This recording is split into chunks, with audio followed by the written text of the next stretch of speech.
علاج جس وجہ سے شروع ہوا ہے، یعنی گھر والوں کی تکلیف، تو وہ تکلیف فوری دور ہو جاتی ہے جب مریض ریہیبلیٹیشن سینٹر میں چلا جاتا ہے.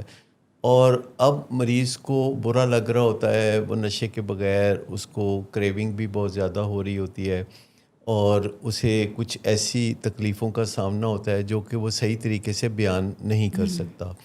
اب وہ زمانہ تو نہیں رہا کہ کسی کو کھانسی نزلہ زکام ہوگا ہیروئن چھوڑنے پہ یا کوئی نشہ چھوڑنے پہ، یا جسمانی تکلیفیں ہوں گی، یا ڈائریا یا وومٹنگ ہوگی. اب یہ بہت پرانے اب زمانے کی باتیں پیچھے چلی گئی ہیں، کیونکہ ان چیزوں کا تو بہت ہی مؤثر حل موجود ہے. اور آج ہم پتہ نہیں کتنے عرصے کے بعد وڈرول مینجمنٹ کا ذکر کر رہے ہیں.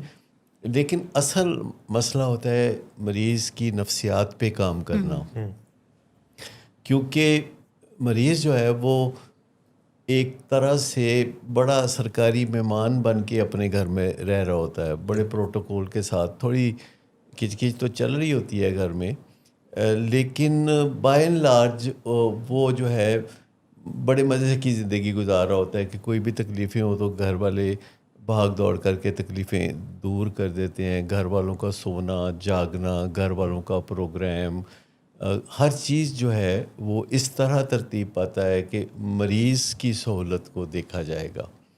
یعنی وہ مہمان خصوصی کے طور پر جیسے گھر میں رہتے ہیں تو وہ ایسے رہ رہا ہوتا ہے. گھر والوں نے اب آگے جو پیشنٹ کے ساتھ برتاؤ کرنا ہوتا ہے اس میں حقیقت پسندی، سچائی اور غیر جذباتی نوعیت کی چیزیں بڑی اہمیت رکھتی ہیں. منطق بہت اہمیت رکھتی ہے، جبکہ گھر والوں کا جو رشتہ ہے اپنے لوڈ ون سے وہ زیادہ تر جذباتی ہوتا ہے. اور وہ کبھی بہت اچھا لگنے لگتا ہے کیونکہ وہ پیارا ہوتا ہے ان کا، اس کے ساتھ اچھے دن بھی گزرے ہوتے ہیں، اور کبھی بہت برا لگنے لگتا ہے کیونکہ وہ تنگ بہت کرتا ہے، کوئی نہ کوئی مصیبت کھڑی کر دیتا ہے، اور پہلے سے بڑی مصیبت کھڑی کر دیتا ہے. تو ایک لو ہیٹ ریلیشن شپ جو ہے وہ چلتا رہتا ہے اور باریاں لیتا رہتا ہے. یعنی سڈنلی گھر والوں کا جو گیئر ہے نا وہ شفٹ ہو جاتا ہے. تو ہمیں سب سے پہلے گھر والوں کو منطق اور دلیل اور حقیقت اور سچائی کی طرف لانا ہوتا ہے، اور لائن آف سائٹ کے متعلق علم دینا ہوتا ہے کہ دیکھیے یہ ایک لمبی لکیر ہے جس کے دوسرے اینڈ پہ آپ کے گھر کی روشنی اور خوشحالی ہے. تو آپ نے یہ جو لائن آف سائٹ ہے اس سے نظریں نہیں ہٹانی.